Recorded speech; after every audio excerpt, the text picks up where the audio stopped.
Next, we have Tamara Saslov from, again, the Culinary Nutrition Management Program at George Brown College. Tamara has put together a recipe that goes straight to my heart. We're making a very lovely pizza and a very healthy pizza. Yes. Lots of greens, Scream Spring as well. Why don't you tell us and tell everyone a little bit about yourself? Yeah, so like he said, my name's Tamara. I'm also a student at George Brown right now, graduating soon. I'm on my way to becoming a culinary dietitian. That's why I'm really happy to be doing my internship here, because it's kind of combining my two passions and teaching people the nutrition behind food and then actually bringing them into the kitchen and showing how to cook is exactly what I want to do. So really happy to be here, and yeah. Thank you. So we're going to start for the pizza. We're going to make a fresh ricotta. Has anyone made ricotta before? Does everyone know what ricotta is? Okay. So if you don't, ricotta is sort of a soft farmer's cheese. You can find it in most grocery stores now. Now, what is the difference between true ricotta and our sort of homemade version? So ricotta actually means recooked. So traditionally it's made from the whey that's left behind from other cheeses like mozzarella or provolone. But today and at home you can make it really quickly with just some milk. We actually made one with cow's milk and one with goat's milk. And you just heat up the milk a little, add a little vinegar to it, and then it forms the curds. So it's more like a farmer's cheese as opposed to true ricotta, but it tastes great. And it's a quick way to make your own. It's definitely better than the store-bought version. I can guarantee you that. If you look at the ingredients, compare our ingredients to the ones you buy in the store, and you'll sort of gauge why ours is going to be a little tastier. And you only need we're using 4 cups of milk, and we're using homogenized. Yes. So a little bit higher in fat. I've done this before with as low as 2%. Any lower than that, and the curds actually won't form. So don't do it with like a skim milk or 1%, at least 2. And if you're looking to make a more calorie-rich ricotta, if you want to up the calories, if you want to make it a little creamier, you can actually do half milk and half cream. And you're going to get a much richer curd, and it's going to be a little higher in calorie. As well, like Tamara mentioned, we actually tested yesterday. We made it with goat's milk. It was a 3.25% goat's milk, and it came out really, really tasty as well. And so today we're going to be adding just some white vinegar, so 3 tablespoons for 1 liter of milk. You can use lemon juice if you want a little hint of lemon, or lemon juice, or it's been made with buttermilk before as well, which is another acid. We found that the vinegar works the best because the pH is consistent. That's sort of the acidity level in there, right? It's consistent. Whereas lemon juice, it can vary depending on the lemon. So sometimes you need to add a little bit more or a little bit less. With the vinegar, this recipe, these ratios work pretty much all the time. It also doesn't impart any really strong flavor. So you want it only takes about 5 minutes if you're doing it consistently. We heated it up ahead of time and then just reheated it. Yeah, the one thing, anytime you heat milk, if you've ever done it before, you realize what it does to your pots after. So you do want to stir it gently every once in a while, just so it's not burning on the bottom. And you can keep a medium heat gradually all the way up. It's just going to take a little bit longer. I know some people that have actually made it in a glass bowl and done it in the microwave, and it works just as well, and it doesn't ruin your pots. We don't mind taking the time here, so we do it in the pot, but that is another way you can try as well. The key temperature that you're looking for is between about 165 to 180 degrees. For us, it's as soon as we start to see the little bubbles forming on the top. So it is starting to bubble now.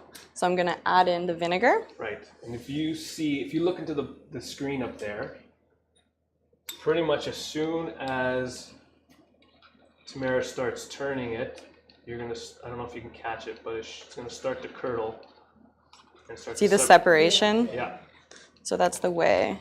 So she's just gently curdling it. We don't want to break up the curds too much.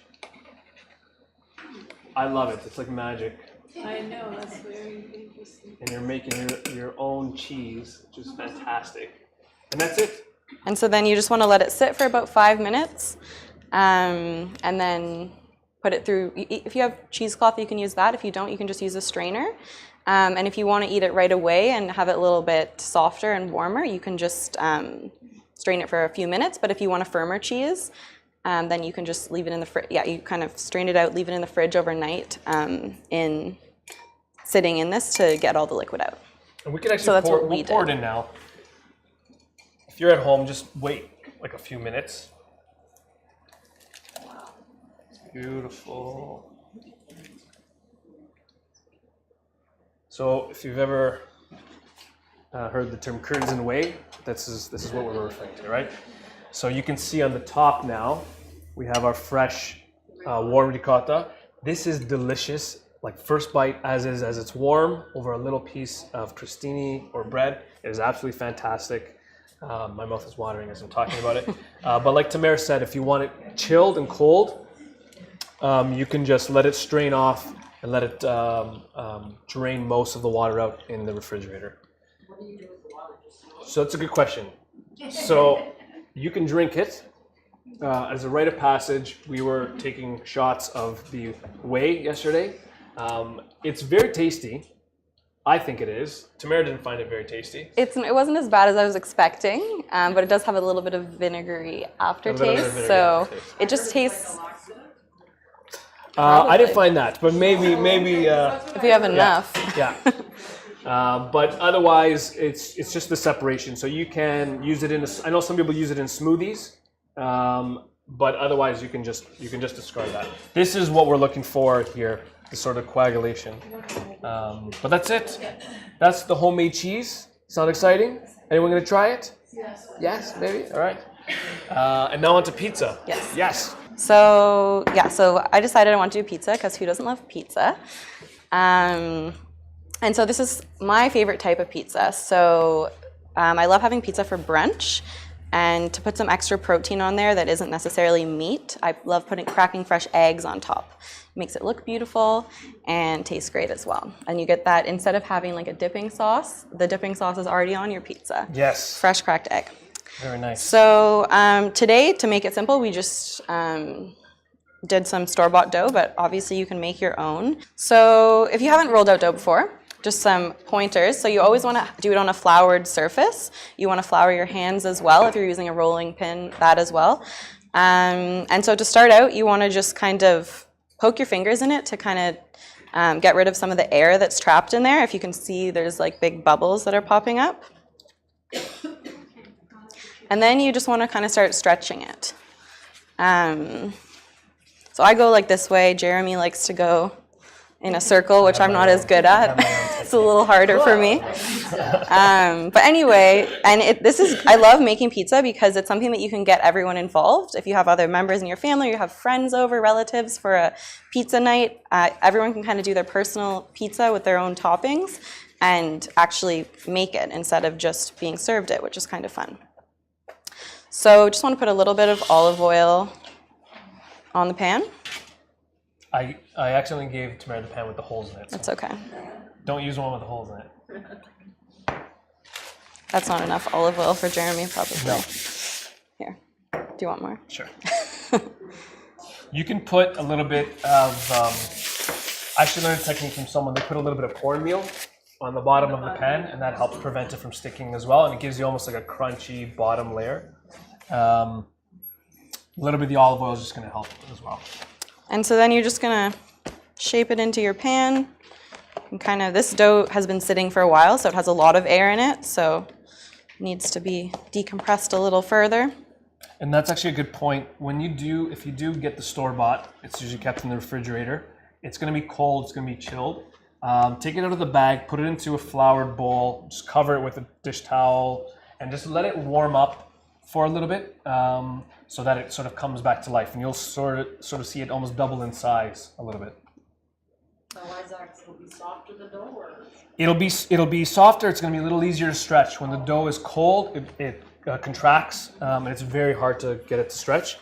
Tamara did this in like under a minute, and it was pretty easy, and that's because it's much warmer than coming out of the fridge.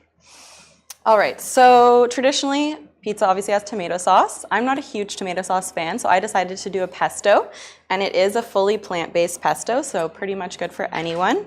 Samara's included the recipe on the next page Yes. as well. So it's a sunflower seed-based pesto. You can use any nut, really.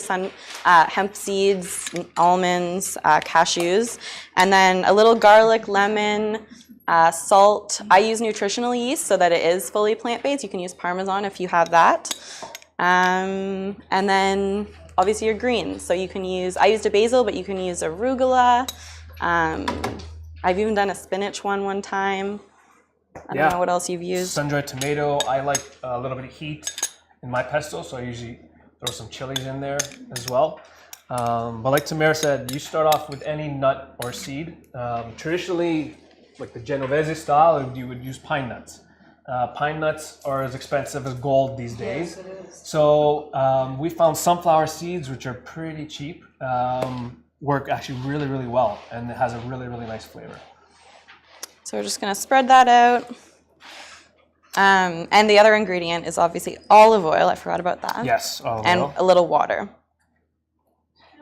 This you can make a bigger batch of as well, and pesto freezes fantastic because of the oil as well. So you can put it in a Ziploc, flatten it out, and then as little sheets, stick them in the freezer. And then if you need it for sauce for pizza, or you want to throw it into a soup or something, it's really easy to access at that point. Yes. It's delicious on chicken, yes. Very good. And so keeping with our spring asparagus theme, we have some freshly cut asparagus. You can really get creative with your toppings, any vegetables you have on hand, any of your favorites. And so we're gonna be putting the ricotta that we just made on this pizza, but if you're looking for a plant-based version, you can just do a bunch of veggies, or you can add some sauteed tempeh or tofu. If you want some meat on there, you can do some sliced chicken, steak, tuna, anything you like.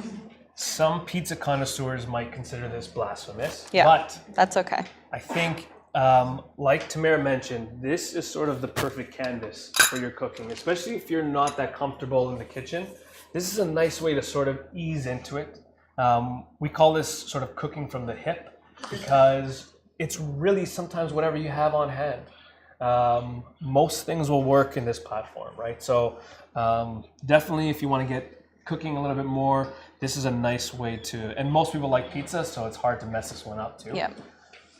And so then we're just gonna put the cheese on top. And you can see, so this one, Tamara drained overnight. You can see how dry it is. So it's a little firmer. So for pizza, it's great because it's not going to make the dough soggy, and it's going to actually crisp up and caramelize a little bit as well. I do it exactly like that, but I use feta. Feta, yeah, you can use Feta's feta. really good too. Yeah, for sure. So then Jeremy's gonna pop that in the oven. And how hot are we cooking here? 450. So put it at 450 to get it nice and crispy for about, we're gonna start with about 8 minutes. And then if you were just cooking the pizza straight, you would need about 12, 15 minutes, but we're gonna put the egg on top. So you don't wanna start with it from the beginning, because in that case, it'll get fully overcooked and like hard boiled style, or hard yolk. So because the bottom is nice and hot, it's gonna help cook the egg quicker. So we're just gonna crack those on top. And that one See broke. a little bit of that browning already? Yeah, the ricotta got really nice. If you have not brown used around egg the on edge. top, trust me, it is delicious. It is very It's my good. favorite. Perfect. So now this goes back in the oven to finish. For how long? For another 5 minutes or so. Another 5 minutes.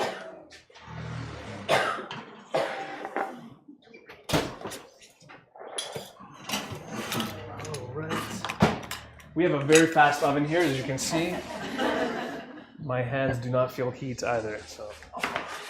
All right. So to finish it off, I made a nice little pesto drizzle. So I just took some of the pesto I made earlier, added some olive oil to it, and then just gonna drizzle it on to add some more green, because as you can see, the pesto base kind of got a little brown in the cooking. And then some nice fresh arugula. I don't like pizza without arugula on it. It just adds a nice extra layer of flavor. Beautiful. And there we are. How good does that look? Yes.